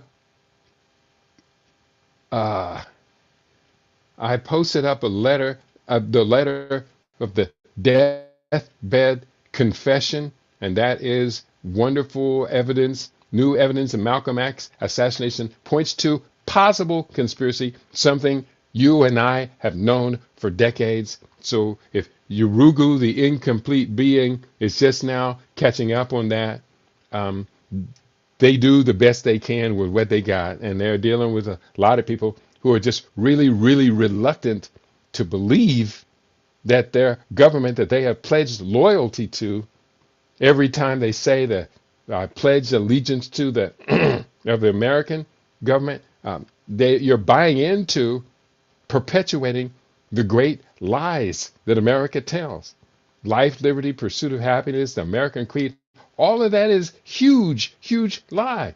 And to the republic for which it stands, one nation under God? Whose God are you talking about? You're talking about the God of Baal? What do they call it? Baphomet? You're talking about the goat of Mendes? Which God are you talking about? One nation under God, indivisible, with freedom and dignity and all that other stuff. I can't even remember the Pledge of Allegiance. I haven't said that thing in so long. So we can do better than that. Queen Mother Kashiba writes, Nigeria is allowing U.S. troops on its soil. Why? The stated reason why Nigeria is participating in that is because they have not been able to control the Islamic ISIS in Africa. And the ISIS in Africa is in Nigeria. It's called Boko Haram, I think it is, and they have not been able to control it for so long. And that's why the president of Nigeria, whose name I can't recall right now, is letting the U.S. military forces there. But that Nigeria is not the only country. There's at least 14 African countries that allow AFRICOM to base U.S. troops and drone bases on Nigerian land. I see you in the house, Papa Junius. We have you back up, and your eyes are moving around in your head. Yeah, I'm back. Yeah. And King Jason says, because their president is a puppet. I'm not going to call him a puppet. Buhari, I think, is his name. I'm not going to call him a puppet. But at the same time, his actions distribute quite a bit of puppet-like behavior. They reflect quite a bit of puppet-like behavior.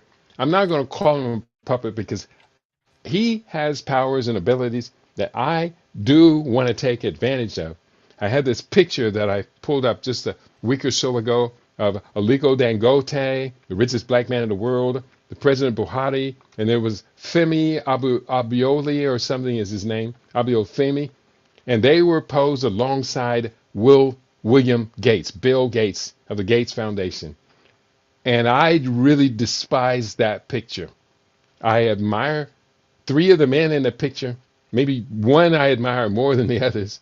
But at the same time, Bill Gates is in the picture, and they all seem to be rather proud of being together. Your comment, Baba Junius, did you see the picture of those Yeah, you four showed guys? it last week.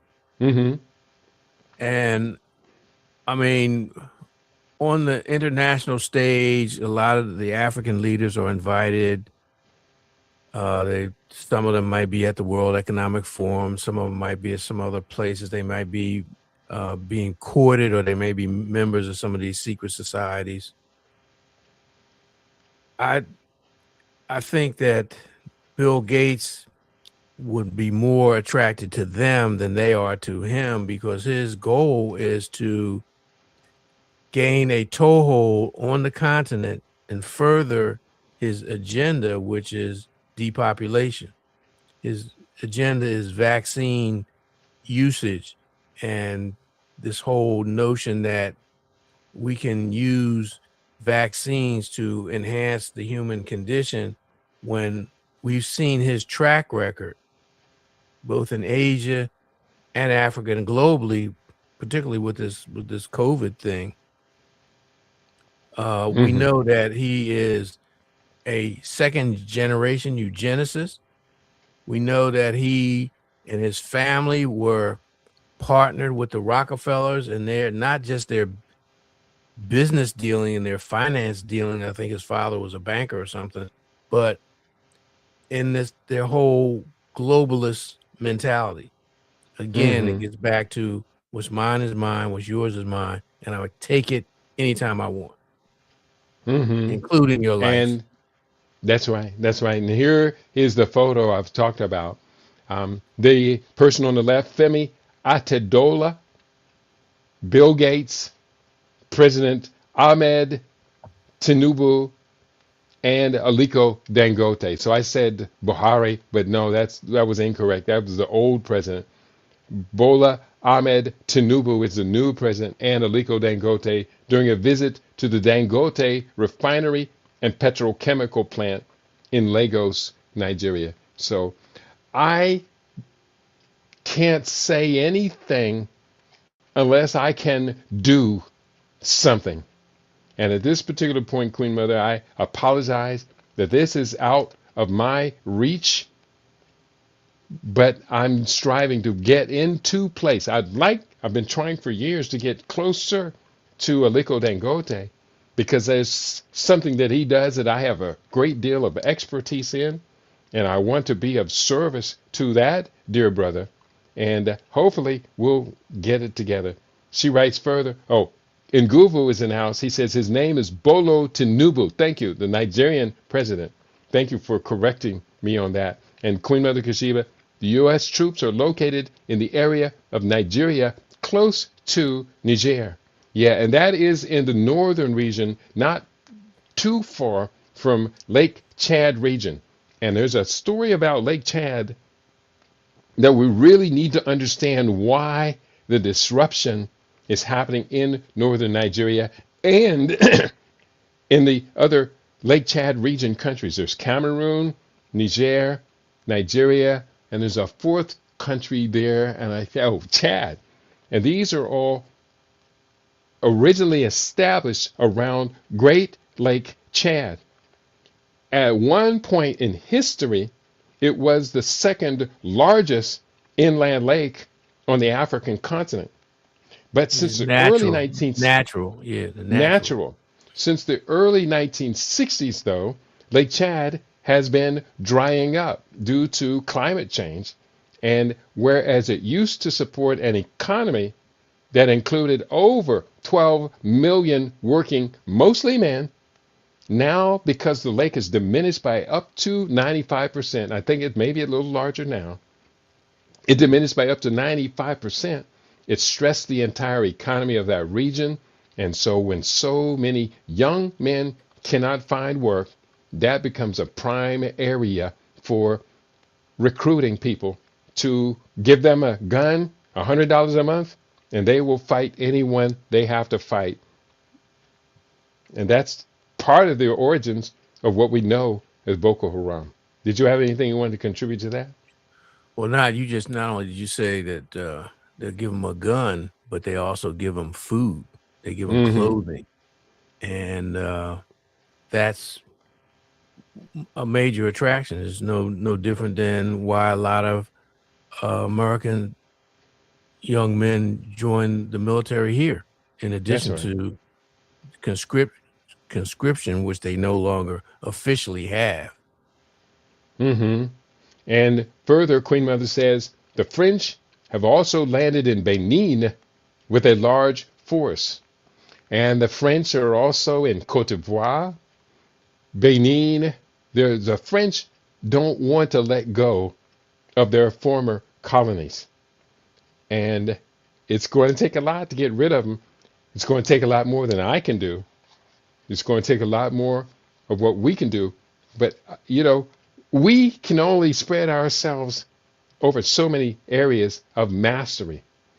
I am doing the best I can, attempting to master fertility and food with the new book, Technocratic Assault on African Fertility and Food. But there's only so much we can do. We're spread too thin. And the other thing is, part of our game theory is what I call omnicide, where Kitty's talking about we're spread too thin. That's because of the vastness of the assaults against us.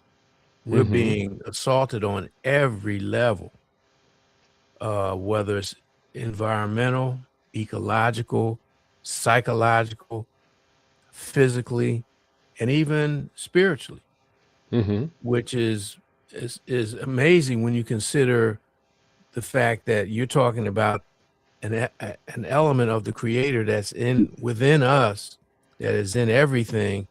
That's just how sick and demented Urugu is.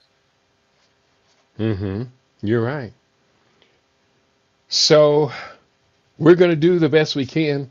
I don't know much about the French assault on Benin, but I She do know asked, a lot. she, yeah, she asked me about that the other day, and I Mm-hmm. looked it up. And as of 2 days ago, there weren't. She asked me to review this the video that she sent, and based on what I saw and looked up, uh, the person on that video was not correct. Now I don't know what if anything has happened in the last day or so. Yeah, I did to watch the very same video you're talking about. And while the man was controversial and provocative, I agreed at a certain point I couldn't watch it anymore because I kind of count the discrepancies from what my research has shown. And at a certain point, I'll turn you off if it's just gone straying too far. I appreciate the man's methodology of speaking and is really trying, but there were a lot of inaccuracies in the video I saw. Right. At first, I thought it was an older video, maybe like 2025, 24, Hmm 25. But when I looked for current information about Benin, it just didn't jibe with what I was finding. hmm And which is one of our problems when we rely on YouTube as a source of research and information on what's happening in Africa. YouTube is not close to reliable. YouTube is Yeah. better at showing short videos of people twerking and dancing and step dancing and whatever other social media stuff that people participate in. But as a researcher, a historian, and a documentarian, I cannot rely on YouTube videos. I would rather watch YouTube to watch somebody rebuilding a car. Right. I mean, it Hmm. has its advantages, but YouTube has now become a notorious medium for AI generated fakery and Oh, it's that's disinformation. horrible. That's horrible, Baba Junius. I cannot watch it. To me, when I'm looking at YouTube, I'm seeing maybe 2 out of 5 videos have some element of fakery in it, and some of them are just straight up fakery. Yeah, but it's one time, and you were the one who alerted me to this because Hmm months ago I saw something and it was a voice of Morgan Freeman, but the content was something that I'm saying, nah, there's no way he could survive in Hollywood if he was speaking like this. hmm So what we're seeing is a lot of persons, and you have to be careful looking at them because they're AI generated images of maybe someone talking, but their mouths and their lips aren't synced up with the content or the dialogue that's in the video. And a lot of the things they're just using that person's image and their notoriety or fame or celebrity to put out disinformation. hmm Or they'll say something that's true and attribute it to this person when given the present political climate, that person, that real person wouldn't say that out in hmm public. No, no, no, no, not at all. And that's the thing we're challenged with. Now, Queen Mother, she's challenging us, you and me. She said, what are the inaccurate statements? State your facts, please. Where did you get your facts? Well, I will say this much. I watched the video, and by 10 minutes in, I couldn't watch it anymore. State your facts, please. I state my facts every day on LIB radio. That's why you tune in. Hopefully, that's why you tune in, because not only do I state the facts, but I give you my resources. So it's hard for me to comment on that video because I've already kind of tuned it out by this point. Did you want to comment specifically? Did you have any Well, facts to contradict well, what you I heard can there? say where I went. I went to All Africa. I went to Al Jazeera. I went to a couple. I just went put um, um, A search engine. Benin in current events and Benin in my uh, search engine and browser, Mm-hmm. and none of the things that he was saying came up. Yeah, they don't come up. So when we talk about stating the sources, I can't state any sources to contradict something that's not real. They don't come up. You're absolutely right. I did the same thing. I only did it a couple of times, and then I came to the conclusion this is not for me. And out of respect for you, Queen Kashiba, I did send you an email. So Mm-hmm. I don't mind you sharing material with me and asking me for my feedback. Mm-hmm. But at the same time, I have my own obligations, columns to put out, things I have to do. And, it's about time management. And again, out of respect for you, because you're such a loyal follower and supporter of LIB and this program, Mm-hmm. I did look into it and I responded to you. And unfortunately, if you're not satisfied with that, that's all I can say. I did what I did, we just have to let it lay there. Mm-hmm. Okay. I see in Guvu, and she says, state your sources, not your opinion, but your facts. I can't I can't do that. You just explained for me what I needed to say. Nguvu says, I watch YouTube not necessarily for verified information. However, it does lead me to do more in depth research to verify stated quote unquote facts. And that's the same position I would state as well. Your statement took it a little more to heart, but in Nguvu, I agree with you. I do not rely on YouTube to be truthful about Africa, even when Africans are saying it, because I know many of those Africans will be speaking from the point of attracting as many YouTube likes or as many views as they possibly can, because people get compensated for that. Right. Because it's a program of monetization. And keep in mind, YouTube is the same organization and part of that billionaire network, media network that suppresses truth, that is Mm-hmm. a major censor. So Mm-hmm. you have to use discernment about that. Yes, there is a lot of truth here, but you have to Mm-hmm. just sift and go through the process and do your due diligence, Mm-hmm. That's right. Very good. So which takes time, by we're the way. it takes a lot of time. And I told everybody I'm doubling up my work hours in the office. And that means I've run out of time. And Baba Juniors, for today's program, it is right now. We got 1 minute to summarize the program, and then I'm going to hit the exit button. Did you want to have a final comment you want to share on this or any other topic, or anything we Just didn't talk about today? we didn't talk about the Supreme Court rulings against Donald Trump, which is a Mm, good thing. But then you look at what his response was, immediate response and threats are just like his threats against Iran. So keep your ear to the ground, be discerning, don't go for the okey doke, and understand that there's a part and parcel of the game theory. There's a lot of things going on the chessboard, but there's also some things going on behind the scenes that we need to try to figure out because we're not in the rooms where these decisions are being made. But we can mm-hmm, use deduction and pattern recognition and history and our own experiences to figure some things out. mm-hmm. All right.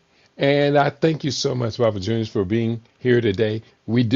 I do expect we'll be joined next week. Bye, Baba. Bye, Brother Dwara. Hopefully, he will not have gotten snowed in again. Did you guys just get hit this weekend with another No, it's big? coming. It's coming later this evening. We're getting rain right now, but the snow is coming this evening. Mm, And mm, mm, he's in New England, so it's a nor'easter. So I don't know how that's going to impact him. mm-hmm. Well, hopefully everything will be just fine. We do miss having his brilliant voice within our circle. He teaches as he also learns a lot. So it's always a pleasure. And you, our listening audience, you teach us as well as you learn.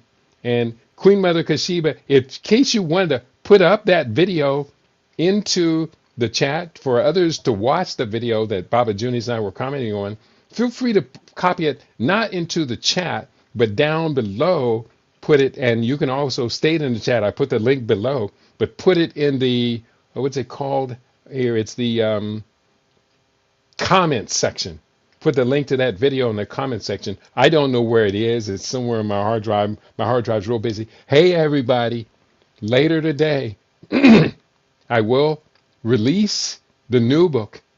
It's called Awakening the Crown. And Awakening the Crown is awesome, awesome, awesome. Subtitle, Designing Your Body from the Cells Up for Power, Clarity, and Youthful Aging.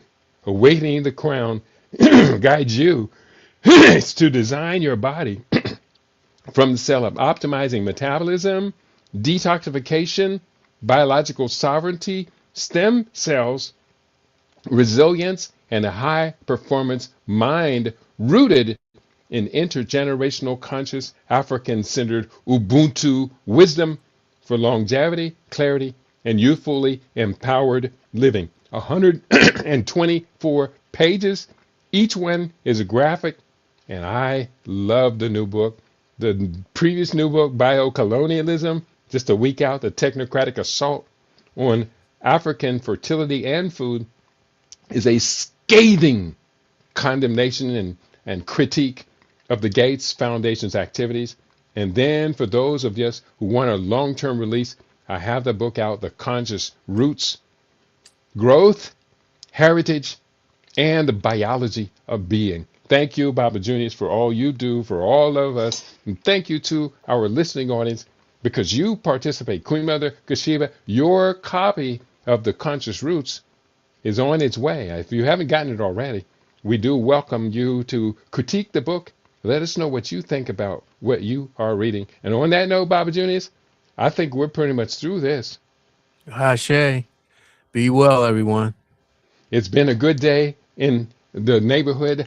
I didn't even have to use my AK, as Ice Cube might say. Peace and prosperity to each and every one of you on your favorite. We aim to be your favorite. We are LIB Radio, LIB TV. We are living in black.com. And on that note, I hope we've done a good enough job.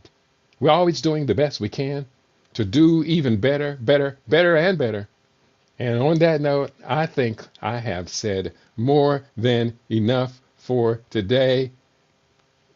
And let's just go forward from here.